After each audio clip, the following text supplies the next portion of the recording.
Marx famously said, from each according to their abilities to each according to their needs. The very foundation, the origins of what we now consider today to be Marxism are rooted in the idea that people fundamentally have different needs and different abilities, and that society works best when we try to accommodate those differences. Okay, but if you're for example importing like people from the third world, like we don't import anyone, like, they immigrate here.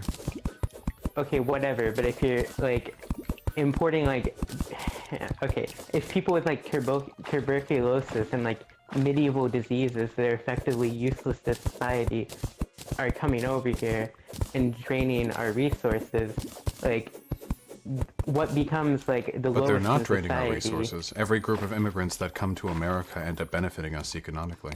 63% of non-native born people are on welfare right now in America. Yes, they are economically disadvantaged, but when you look at the total amount of economic drain and contributions they make, it's overall positive for every group of immigrants, including illegal immigrants. Are they more disadvantaged than the average native citizen? Sometimes, especially illegal immigrants, for fairly obvious reasons. But that doesn't really speak towards the overall economic power of that group.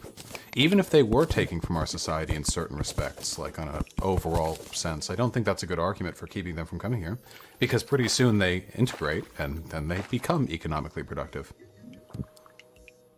What would you say soon? Like maybe they're like grandkids, but I don't think most of these people are becoming economically good. Usually they're children. When we're talking about like integrating into society, second generation immigrants usually do a pretty good job of matching the performance of domestic or native citizens. Usually what that means actually is their crime rate increases. Immigrants commit less crime than native population workers. Oh, thank you, little fairy. So second-generation immigrants catch up to the median, which means that they actually start to commit more crimes because they're assimilating. Yeah, I just don't think immigrants hurt our society as much as some people want them to, I guess.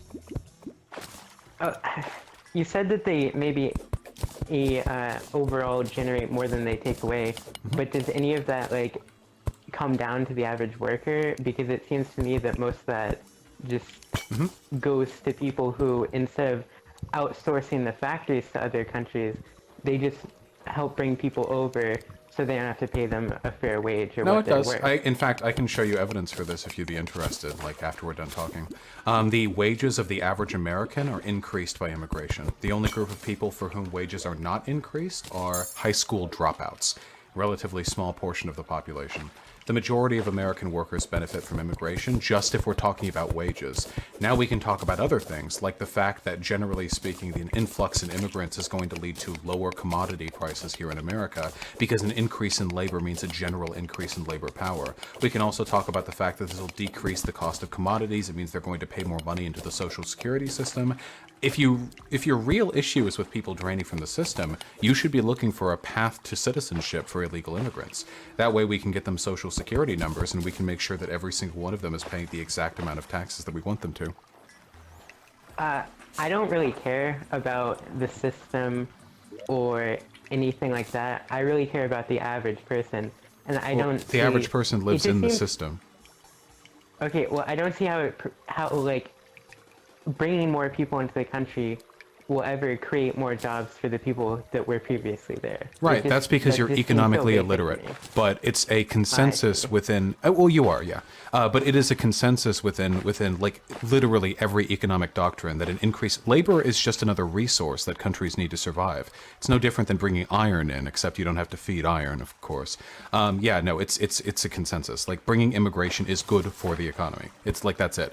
That's why it's really funny to me when Nazbols try to, like... It's like such a, like, dying hill. Like, it's such a silly thing to argue. It's settled science. It's empirical. Like, it can't even really be argued unless you want to say it's all like a Jewish conspiracy. If you want to make a cultural argument, that's a more defensible one, but I've got plenty of arguments. I wasn't going to get to that. Yeah. But do you think that there might be like a cap on it for like how many people we would bring in or do you think it's just like an unlimited? We Oh can no! bring Well, yeah. I 1 mean, yeah. million We've got a in. finite amount of space in the country. We can't bring literally everyone in. Right now, we're bringing, I think, 1.1 million people in per year, more or less. That seems like a fairly reasonable amount. We could probably do more. I'd say this is just a guesstimate based off the literature that I've read. But I would imagine America can probably handle taking in about 2 to 2.5 million immigrants a year at the moment without hurting our economy. That might be a little high, but yeah, of course there's a reasonable limit. It would have to bear out in the data. Like, what do we see? Like, where does it actually start to hurt the country? That kind of stuff. I see.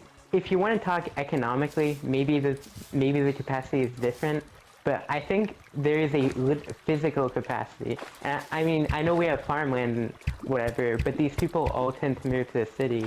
And I don't know if you've been to an American city in the last couple of years, but they're awful. And something like 90% of immigrants end up moving. Well, yeah, of course. city. I mean, if you're like an immigrant or if you're a person of color, you're probably going to want to move to New York City and not to like bumfuck Alabama, right? I mean, that's a matter of self-preservation. But cities have always been disgusting and densely populated. Like you can go find pictures of New York City back during the like 1907, and they're again crowded, disgusting, packed full of tenements with minorities in them. Back then, though, the minorities were Italians and Irish. So yeah, you know, the more things change, the more things stay the same. But this isn't because immigrants are coming in. This is just because huge cities have a fuck ton of jobs in them that attract a lot of like low-skill workers and people who just come off the boat. Which is, I mean, fine, I guess. I'm not arguing that America brings in more people than it's physically capable of holding. We just have to find what that limit is.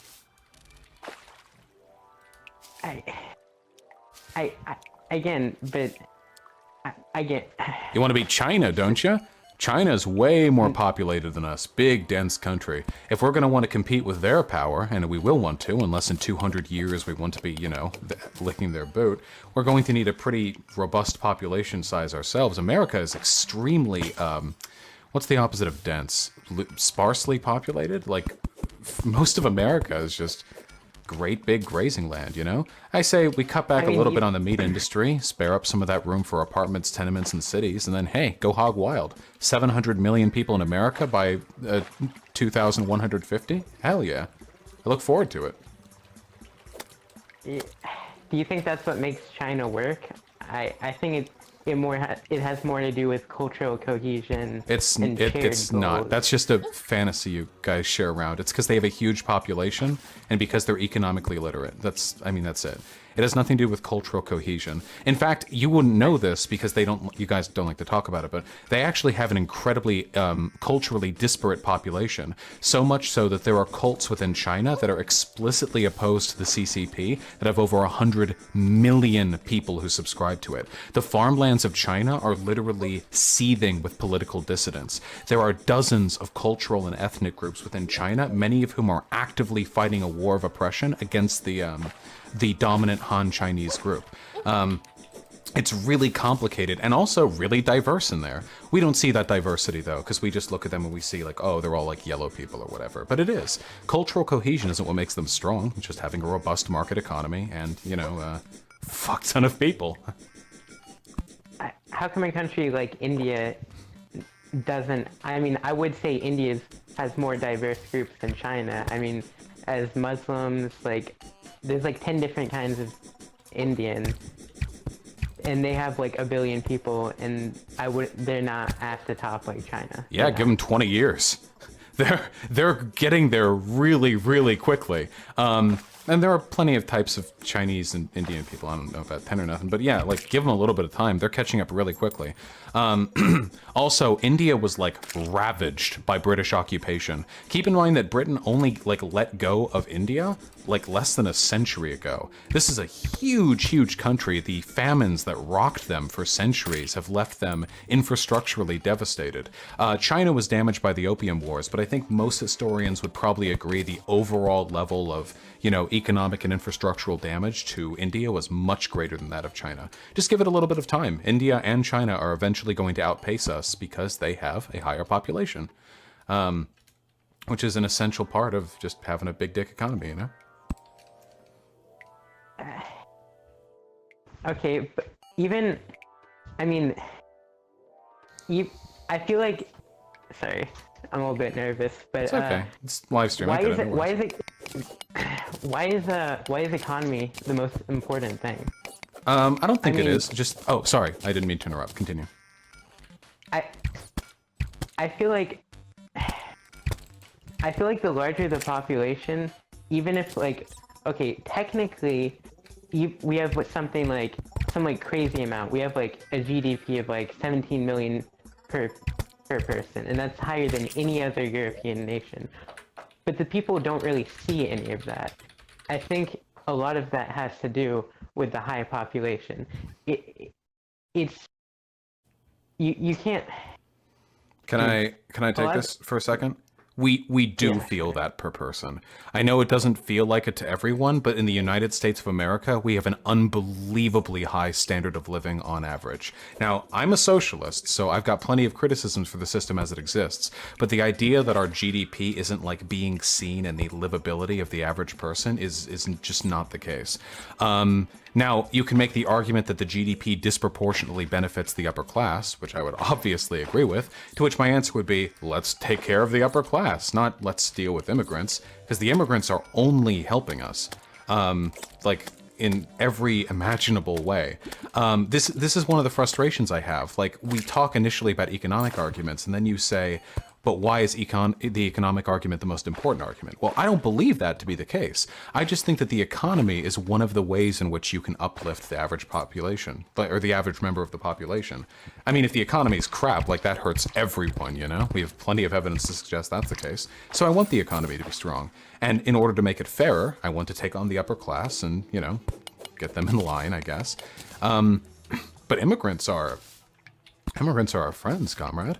They're proletarians, hardworking laborers like us from all around the world. We share a great deal in common with them and their struggles. They come here and contribute economically, bolstering the country, making all of it stronger from the lowest to the highest class. And what's more, immigrants have a preponderance to vote Democrat. Democrats are, after all, the party which is not currently in the process of trying to turn the United States of America into one giant corporation. Even a Nazbol should be voting Democrat. Unless you hate immigrants more than you care about the revolution, in which case I have to wonder where your priorities are at. I mean, honestly, it's a toss-up for me, but I would have voted Bernie if I had the opportunity to. Anyway, to clarify, not that the economy isn't important, but a lot of the arguments you're using just seem to point towards, like, that immigrants would bring up the GDP. I haven't heard anything They do. to see how the money that they would bring would get into the pockets of the average person. Well, it does, because the GDP increasing does help the lower classes of this country marginally. Now, it not disproportionately, mind you. The wealthy get a huge, huge chunk of it. But if that's the case, if we agree then that immigrants don't hurt our economy, but they do help it, but the help they give mostly goes to the upper class, why not just take on the upper class? What does that have to do with immigrants, right? I mean, they're just coming here, they're working, they're doing good, they're helping the country. But, like, your labor is also participating in the same process. I don't know if you're working right now or what you're doing with your life. I can't speak for myself here because I have a very strange job. But even native workers are doing the same thing, disproportionately contributing increase in GDP to the highest class of this country. So, I mean, any argument you could throw against a minority or an immigrant would apply equally to a cisgender, straight, white guy with 2 kids and a trad wife, you know? Like, you're doing the same thing, buddy. You're also disproportionately contributing to the GDP of the upper class. Right, but I still, like, I still can, like,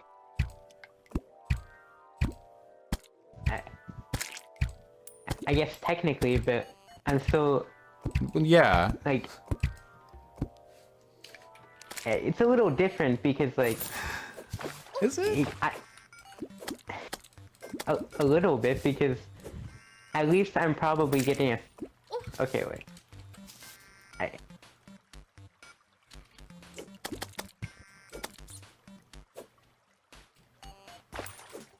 I don't really see where that fits in. I I don't see the comparison, I guess. Well, yeah, because your argument is that. Sorry, so just to clarify, your argument is that having immigration in is bad because their contributions to the economy disproportionately go to the 1%. But that's the case for native workers too. That's the case for every worker in this country, no matter where they're born. So it's a non sequitur. It has nothing to do with immigration. All the arguments you've made so far against immigration have fallen flat. If we're speaking about cultural homogeneity, the examples of China disprove your point, because China's a massive and growing powerhouse with a tremendous amount of ethnic diversity within its borders. If we're talking about disproportionately benefiting the upper class, that happens the same with native workers. And if we're just talking about hurting native wages, that doesn't happen, except for high school dropouts, but the vast majority of the population benefits. I just like having immigrants in. I mean, I don't know. As an American, I like knowing that our economy is strong. I like feeling like I'm in a powerful country, that, you know, the stuff we do on a global scale matters, even if it's often horribly unethical. I like the cultural diversity too, but we haven't really touched on that topic.